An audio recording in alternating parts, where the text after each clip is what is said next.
strawweight fighters on this planet, the one and only Gillian Savage Robertson. What's up, G? What is up? How are you guys? It feels like it's been so long. I know. We haven't seen you in a minute. I haven't seen anybody in a minute. That's what I'm saying. It's been too long without Fight Bananas. Agreed. We're using that line as well. We just had Grant Dawson have one of the best speeches ever in Fight Bananas history. So you have a lot to, come after. But G, you always pass the test. G, for one, how are you? How's everything? How's been the last couple of weeks? Everything's going good. I guess kind of trying to get myself back into a fight camp mindset, but I don't have a fight yet. I just don't want to be able. I don't want to get a contract and be like, oh, that's my weight on the scale. I got you. So we're easing back in. We're So baby steps. Talking about easing in back in. Yeah, say that 9 times fast. This Saturday, I literally talked for a living for regional fights at Island Fights. I still, every time, miss you to this day. People ask about you. But then I saw Saturday, you were actually at another event for Combat Night. I love that it doesn't matter where we get to and whatever careers that we're in. I love that we're on a Saturday night, you'll see us at the regional Florida MMA shows. I love it. I will never not go to them. Gee, how cool was it to be at your show at Combat Night Saturday? Oh, it was absolutely awesome. I had one of my girls, she didn't get the win, unfortunately, but Katie went out there and fought and had a great fight, fought 3 hard rounds. So I went up there to be in the corner that night specifically to show her some love. Yeah. But like you were saying, even Mitchell Chamali, the owner of Combat Night, came up to me. He's like, oh, just thank you so much for supporting. I'm like, thank you for starting my career. Literally, my first amateur fight ever was on Combat Night when I was 18 years old. I want to say I was their first female fight ever too. Wow. No way. They even had for our fight only, they had a ring boy that they surprised us with, and it was just this huge fat dude in a Speedo. Please tell me you have a video of that. I don't know. It probably is in the fight video that I have of me. You gotta look for that, and I gotta if you find it. We're gonna play it on the Sunday. I was gonna say, hit Mitchell up for us, G, and say if you can send it to Dave. I will absolutely next week on this show. That will be definitely live for sure, for sure. Where was the show? Was it it was in Orlando, right? Was it at Guilt nightclub or somewhere else? Yeah, it was in Orlando. It wasn't at Guilt. I can't remember. The Beecham, I believe. Okay. Yeah, well, it was a cool venue though. It really was. It was set up almost like a theater, so it was just dope viewing for fans, and I guess dope. So a dope setup for everybody to watch. I heard the Dragon, Lyoto Machida, his sons were on the card. Is that right? Yeah, both.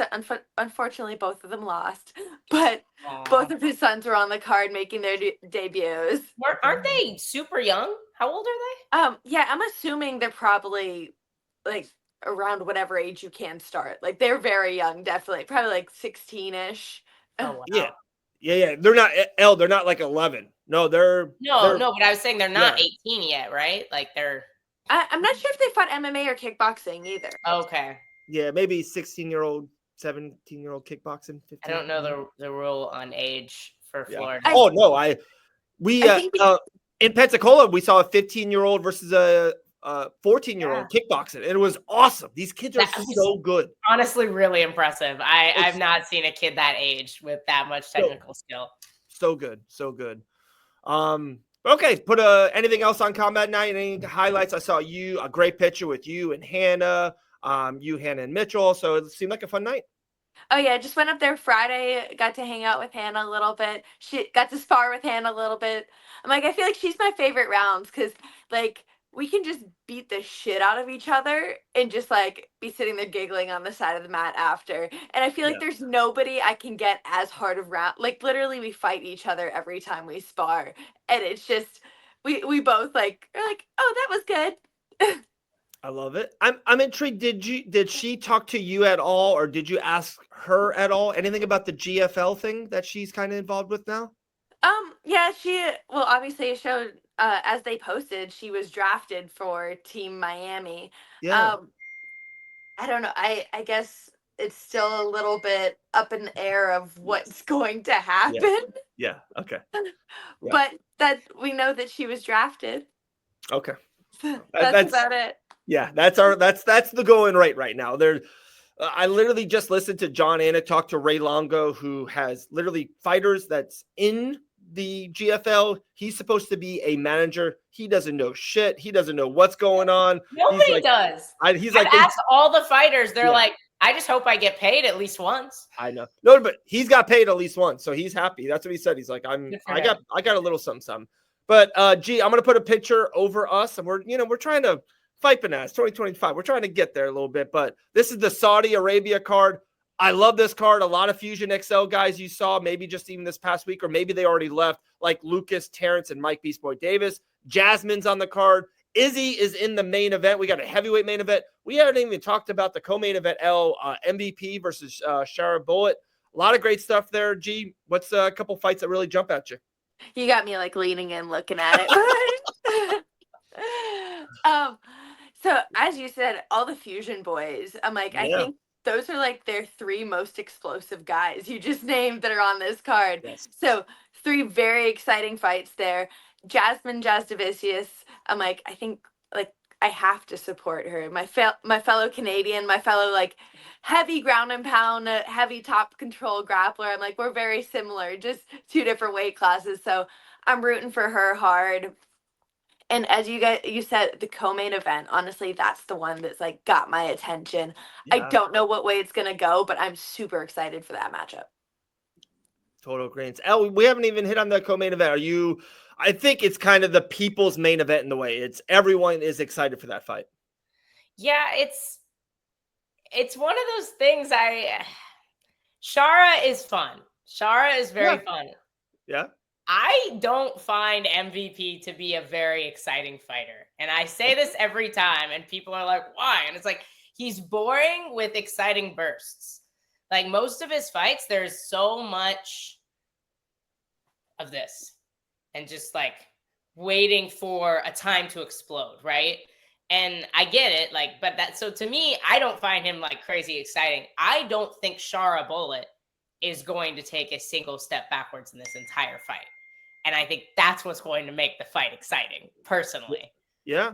But okay. I don't know if I have a pick. I think MVP can make it really, he can slow it down by using that length and using that, like his little hopping that he does, like he can make it more boring, which I think helps him in this fight. I was going to say, with that, saying that, you think he has a better chance to win because of that, and Bullet is not going to be happy with that? Or you think he's not going to be able to win the fight if he's just on the outside bouncing? No, I'm just saying I think that's his path to victory if he wins. I would probably lean Shara just because unless he runs into something. Because like I said, I don't think he's going to take a step backwards. And he's very like, it's just a heavy pressure fighter. And MVP has crazy speed. And he has those ridiculous, like explosive moments. And so he can absolutely counter him and finish him. I don't have a pick. I don't have a dog in this fight. Okay. I just hope it's not boring. Okay. All right. G, I know this. So I would assume this would be the absolute perfect for you. So I'm going to put this question up, make you nice and big. Is the Miami card the absolute perfect spot for Gillian to fight in 2025? I think it's like 10 minutes away from my house. So absolutely. Yes. I would love to fight on the Miami card. It's perfect timing too. April, I think is like ideal for me. Before it was even announced, I kept on saying either April or May is good for me. So it just came up in perfect time. I'm still like fingers crossed over here, just waiting for the phone call. So Dean keeps on telling me every week, he's like, I think they're going to be calling soon. I think they're going to be calling soon. And he says on Tuesdays is when they go into the war room to decide. So we'll wait today. I'm sitting here waiting for do we get a text today?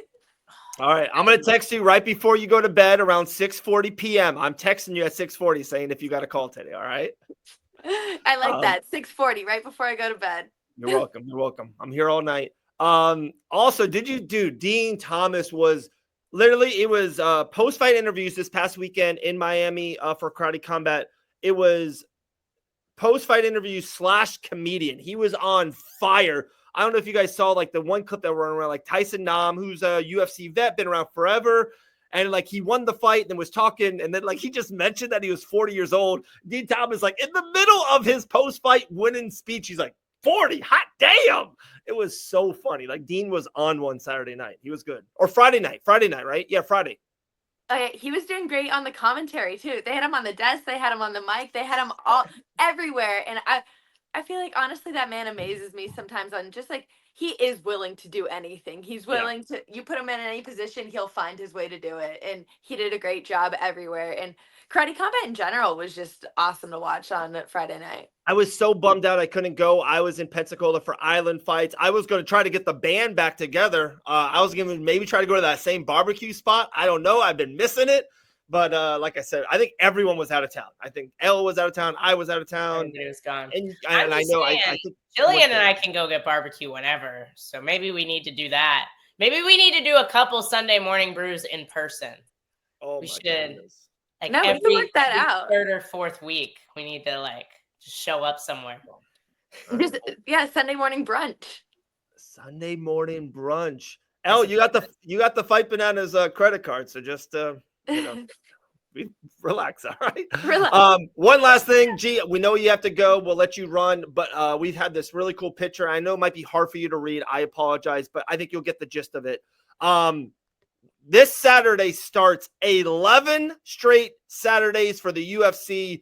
I'm talking about Saudi Arabia, multiple pay-per-views, fight nights. We got UFC Seattle in there, multiple Apex shows, a lot of really, really good fights. Is there a fight or two or a show that you're just like, oh my goodness, this is going to be kind of has your eye, sharply?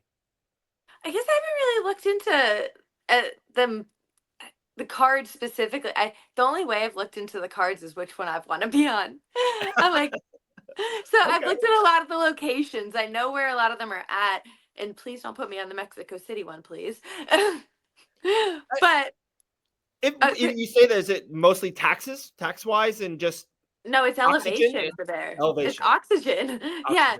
I'm like, just if I did fight in Mexico City, I would have to go out there probably 3 weeks to a month early, honestly, like to get just acclimated to that kind of elevation. And it's just, that's a hassle in general instead of going out 5 days before. So, and being in Mexico, trying to figure out food, weight cut, things like that. It's just, I feel like adds, I don't know, a whole another level of stress to fight camp that I would just prefer not to have. So it's strictly the elevation, honestly. Okay.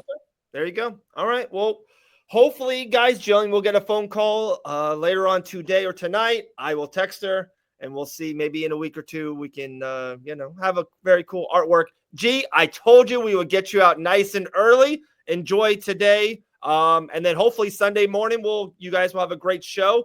Izzy versus Nasruddin Imamov, a really cool main event, a good co-main event. Jasmine. Hey, maybe you guys can have Jasmine on Sunday. Who knows? After a win, she was doing her whole camp in what was it? Thailand. Yeah, in Thailand. Yeah, literally opposite time zone. And I was like, I need to get you to come on our show, but it's like 1 o'clock in the morning where she was at. So maybe we can grab her afterwards. All right, I like it. G, you're the best. We'll talk to you soon, friend. All right, I'll see you guys. I'll see you Sunday. Yeah.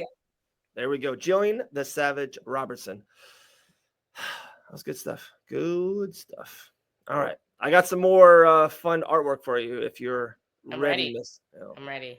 Oh, wait. I got to push another button so it's not 2 or 3. Dude, this is we are, man, executive producer of the year pretty soon.